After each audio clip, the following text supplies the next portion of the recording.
Freedom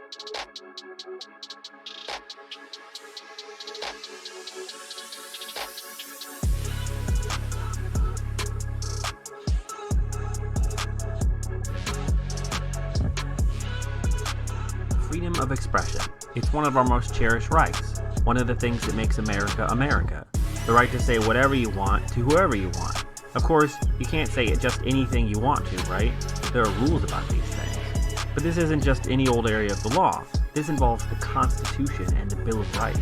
So what are the rules? What can you and can't you say? When is the government allowed to interfere with your right to free speech? Let's spend a little time talking about some of the basic law here. First, the amendment itself is pretty clear and short. Congress shall make no law abridging the freedom of speech or of the press. So there you have it. Everything you need to know. So I can just, oh, that's odd. It only says Congress. So the states are free to do whatever, right? Not quite. Through the 14th Amendment passed after the Civil War, most of the rights in the Bill of Rights have been extended to cover actions by state governments as well as the federal one. Even so, what counts as abridging the right? No. Better. You should know that banning or restricting speech counts, but so does taxing it. Also, it doesn't matter if you actually talk at all. Protected expression includes any actions designed to convey a specific message where there's a good chance that the message will be understood by the audience. There are two general ways a law can restrict speech. Either a law can restrict speech based on what is being said, which is called content-based restriction, or a law can restrict speech based on something else, like where the speech is happening or how the speech is being made. Rules about what you can say are really hard to get past. Rules about how you can say it are usually easier to make. There are some categories of content in speech that are easy to regulate. These are categories like obscenity, meaning anything X-rated, fraudulent misrepresentation, meaning lying to people to get their money, defaming someone, meaning lying to harm their reputation, advocacy of law breaking, and so on. You can sort of imagine why those kinds of speech might not be as well protected as others. To be considered advocating breaking the law, you need to say something that is designed to get people to commit an illegal act in the immediate future and that is actually likely to cause such a thing to happen. It's not enough to just talk about illegal things.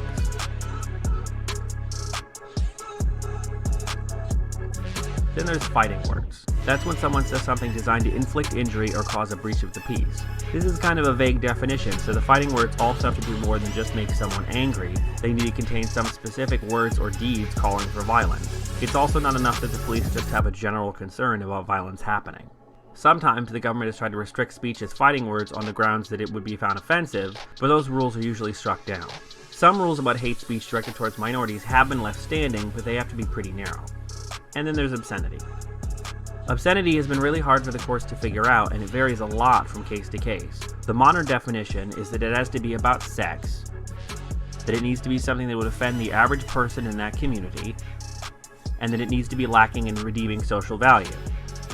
So you can get out of obscenity by saying you're being artistic, but this only applies to obscenity in public. The government can't regulate private possession of obscene material, and there you have it. Now that we have a working definition of freedom of speech, let's look at the recent decision of Elon Musk, the CEO of Tesla, and touted to be one of the richest men in the world.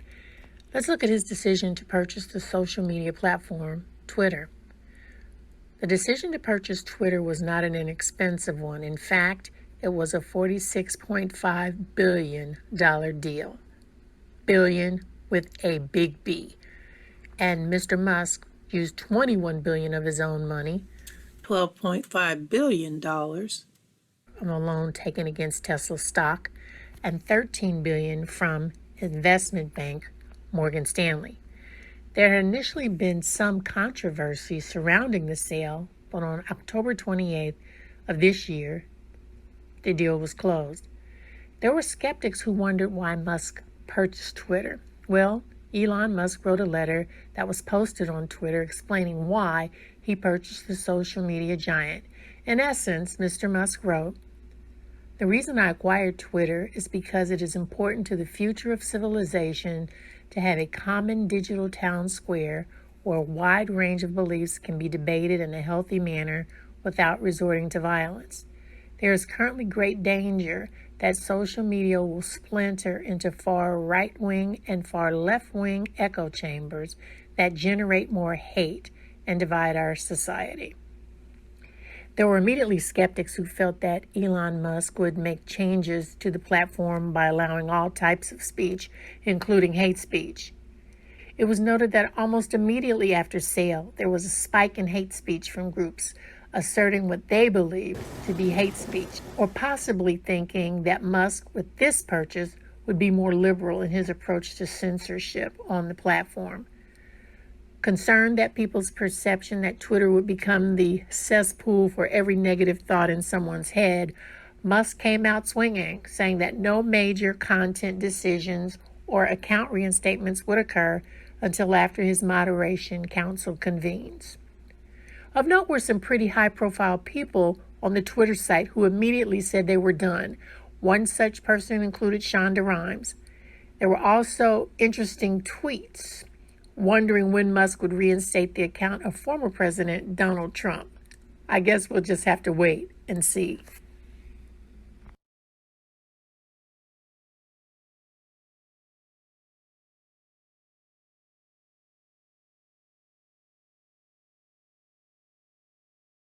Such an honor and a pleasure to be part of this terrific panel. We certainly can and should have discussions about what our ideal is in terms of free speech on campus and how to balance that against other values. But the reality is what the campus can do is constrained by the First Amendment. Because this is a public university, the First Amendment applies. Above all, the First Amendment means that all ideas and views can be expressed on a college campus. The government, including a public university administration, can never prevent or punish speech because of the viewpoint expressed. Now, that doesn't mean that free speech is absolute. Long ago, Justice Oliver Wendell Holmes said, "There's no right to falsely shout fire in a crowded theater." But the Supreme Court has said that the categories of unprotected speech are limited and they have to be narrowly defined. Let me mention them to you because, again, it very much can influence the discussion we're having this afternoon. The Supreme Court, for instance, though it's not relevant to our discussion, has said that child pornography is speech not protected by the First Amendment. False and deceptive advertising is speech not protected by the First Amendment. That's speech the government can punish. For our purposes, though, there are some categories that might arise on college campuses where speech can be prevented or punished. Incitement of illegal activity is speech that's not protected by the First Amendment. But the Supreme Court has defined incitement in a very circumscribed way. The court has said in order to be incitement, there has to be a substantial likelihood of imminent illegal activity, and the speech has to be directed at causing imminent illegal activity. The court has said that true threats are speech not protected by the First Amendment. A true threat is speech that reasonably causes a person to imminently fear for his or her physical safety. So if a person was surrounded by an angry mob and the mob was shouting at the individual, so the person feared for his or her physical safety, that wouldn't be speech protected by the First Amendment. Harassment is speech that's not protected by the First Amendment. There's no right for an employer to say to an employee, "Sleep with me or you'll be fired," even though it's just words. But in the context of employment or in the context of education, usually to be harassment, it has to be speech that's directed at a person. It has to be pervasive. It has to interfere with the person's educational opportunities based on criteria like race, sex, religion, sexual orientation. Now, you'll notice as I go through these categories of unprotected speech, what I haven't listed. And that's hateful speech, offensive speech. In fact, the Supreme Court has made it clear that speech cannot be punished, cannot be prevented, just because it's hateful or offensive, even if it's very deeply offensive. In the early 1990s, over 300 college universities across the country adopted so-called hate speech codes. Without exception, every one of them to come to court was declared unconstitutional. Why? We all know that hate speech can cause real harms. We protect speech because it has effects. If speech was meaningless, we wouldn't regard it as a fundamental right. The effects can be positive. Speech can be ennobling, uplifting, but it can also be hurtful and cause great pain. Hate speech does that. And yet what the courts all said is it seems impossible to define what's hate speech. Usually the hate speech code said will prohibit speech that stigmatizes or demeans. But what does that mean? Also, we've learned that laws that prohibit hate speech, whether in countries or on campuses here, are much more often used against those that we're trying to protect than any other group. When the University of Michigan adopted a hate speech code, literally every prosecution under it was brought against minority students. Perhaps most of all, the Supreme Court has said that hate speech is protected because it expresses an idea. And remember what I said to start. All ideas and views can be expressed on campus, no matter how offensive. One other thing that should inform our discussion and your thoughts about this issue, campuses can have time, place, and manner restrictions with regard to speech. Even though free speech is protected on a public university campus, it doesn't mean there's a right to speak literally at any time, at any place, or in any manner. The campus can restrict speech so as to preserve the educational opportunities on campus and also to protect public safety. You have a right to speak, but you don't have a right to come in my classroom when I'm teaching and disrupt what I'm doing through your speech activities. No one has a First Amendment right to come in this auditorium now and yell in a way such the panel can't go on. That's what time, place, and manner restrictions means. And so the campus can limit where and when and how speech goes on to make sure that it doesn't disrupt campus activities and also to protect public safety. The issue of public safety has been much in the news and certainly very relevant on this campus. And the Supreme Court and the lower courts have been clear that the campus has the obligation to protect speakers of all views. Even if it's expensive, the campus has the obligation to do so. But if the campus, through every possible effort, cannot find any other way to protect public safety, then it can cancel a speaker. That should be a last resort. It should be only if there's no other way to do so. And it can never be based on the viewpoint of the speaker. But the campus does also have an obligation to protect the safety of its students, its staff, and its faculty.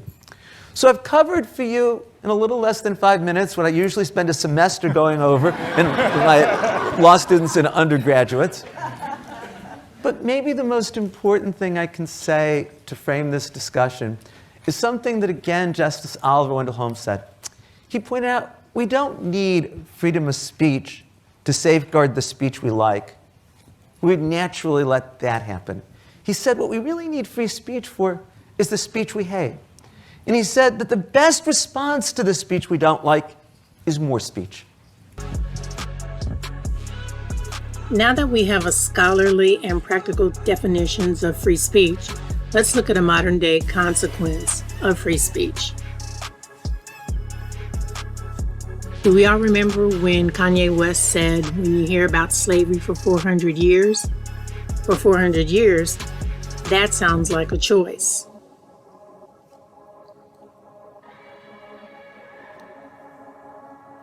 Or perhaps when he appeared on the cover of Rolling Stone magazine with a crown of thorns saying, God chose me, he made a path for me, I'm God's vessel. Didn't stop there, folks. Or when he showed up at Paris Fashion Week with a White Lives Matter shirt on. I think Kanye failed to understand that Black Lives Matter too is what Black Lives Matter means. Then there was the interview where he speculated about the cause of death for George Floyd, saying it was due to fentanyl, and everyone knew that was not true. And now he's facing a $250 million lawsuit for those comments.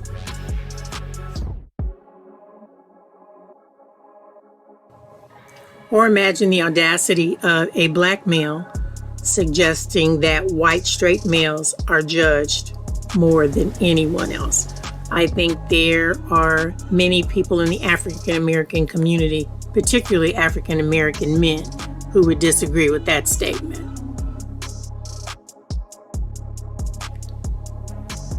And there's always that thing that breaks the camel's back, saying I'm going to go DEFCON 3 on Jewish people.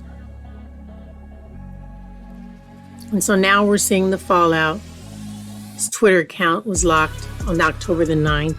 Balenciaga ended their relationship. Then the documentary about his life was put on hold. Adidas, Gap, and Foot Locker kicked him to the curb. And he has to transfer all of his assets out of his bank. And the list continues.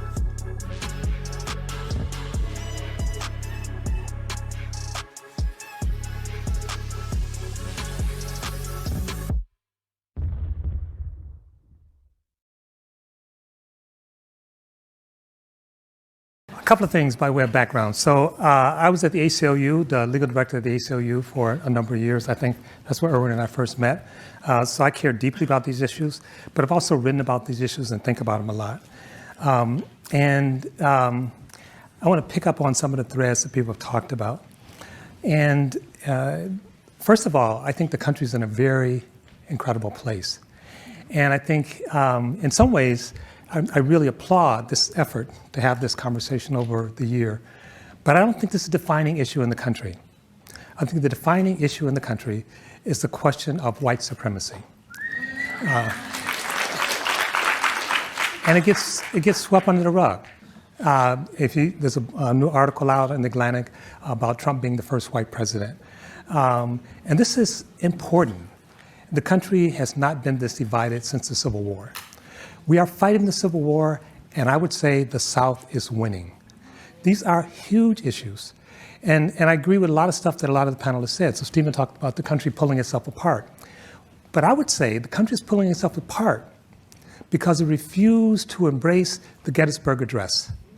When Lincoln talked about a new birth of freedom, when Stephen talked about where all the people who have been excluded could become part of the political community, that is what Trump and the right wing is fighting against. It's basically the critical question for this country is, can we have an inclusive we? We the people. And there's some people in power in the White House who says no. It's not simply the people who disagree with me. People are saying, like they did in Dred Scott, you are not human. You don't belong. So many people who talk about the First Amendment, and I think Dean Erwin Chemerinsky, who's been a friend for many years, his recitation of the Supreme Court, I would agree with, except I think the Supreme Court is wrong. And it's not the first time they've been wrong. They've been wrong many times. They supported the fugitive slave law. They supported segregation. They supported keeping women out of the workplace. They supported, and so it's not enough to say this is what 9, usually guys, and now we have some women, this is what they think. I'm old enough, and Erwin's old enough to know that the whole meaning of the First Amendment has been radically shifted since the 1970s. You could not have had Citizens United in the 1970s. So what is speech? Is money speech? Is corporate money speech? Supreme Court for 100 years said no. This Supreme Court said yes. So it's not enough to say, well, they said it. We are moral beings. And we have to sort of think about things in a much deeper way than just what the court said. Now, Chancellor Christ, as others, go back to John Stuart Mills. And in a piece I wrote, which I'll give you the name of, it's called Worlds Apart, I talk about John Stuart Mills. John Stuart Mills was brilliant, and he sort of laid the foundation for both the concept of liberty and the concept of free speech. And so it's not surprising that people cite John Stuart Mills. But this is the point that I want to make. He was wrong. And part of the reason he was wrong is because he didn't have the benefit of what we've learned in the last 100 years. So Mills' concept of speech is quite simple. He's a complicated man, but it's quite simple. He said, my liberty stops at the tip of your nose. What he meant by that, and he had a concept for it, he called other regarding acts and self-regarding acts. So a self-regarding act was something I did that didn't really physically or impact others. Those are self-regarding acts. And he said those are natural liberties, and speech is one of them. And we should not, the state should not regulate natural liberties. But he said liberties that actually harm someone else, he called other regarding acts. Liberties that harm someone else are other regarding acts, and the individual does not have a right to other regarding liberties. Those are social liberties. Society decide how to deal with that. And I don't have time to go into it in great detail, but the point that Mills was making is that some things injure other people. And both the concept of liberty and equality does not allow us to injure other people with impunity. Now, most of the debate around free speech and hate speech or discrimination is really predicated on the notion that speech really doesn't hurt, or if it does, maybe a little bit. So we talk about offensive speech, we talk about hate speech, and when we acknowledge that it hurts, we talk about speech acts. And we talk about, so for example, libel. Why do we allow that to be regulated? Because we say it hurts. So when Mills wrote, the idea is that something short of a physical injury was not a real injury. Now that same rationale was used to support another case in the United States called Plessy versus Ferguson. And when blacks complained of being segregated on rail cars, the Supreme Court responded and they said, this is a stigma that injures us. And the Supreme Court's response was, if there's an injury, it's just in your mind. It's not real. And 60 years later, when another Supreme Court overturned Plessy, it said, the stigmatic harm of segregation is indeed a constitutional injury. So part of the question is, does speech harm? And the question is obviously yes. Some of you may have been here a couple of years ago when Claude Steele spoke and talked about stereotype threat. We talk about trauma. We talk about all the things, all the ways we know that speech can harm. It doesn't mean we shouldn't be careful about speech. It doesn't mean we should ban speech. But it means the rationale, the underlying jurisprudence for speech is radically incoherent. And we avoid that incoherence by denying the fact that speech can in fact injure. And I would go so far as to say a lot of the people, and I don't mean they should be banned, but a lot of people we're talking about are engaging in harmful acts. That's their intent. They don't want a dialogue. Now, Emerson, another free speech scholar, talked about 4 different reasons for free speech. He talked about self-autonomy, participation, truth, and stability. So almost everyone who talks about free speech in a serious way say that speech is a multiple set of values. What happens when those values conflict? What do we do then?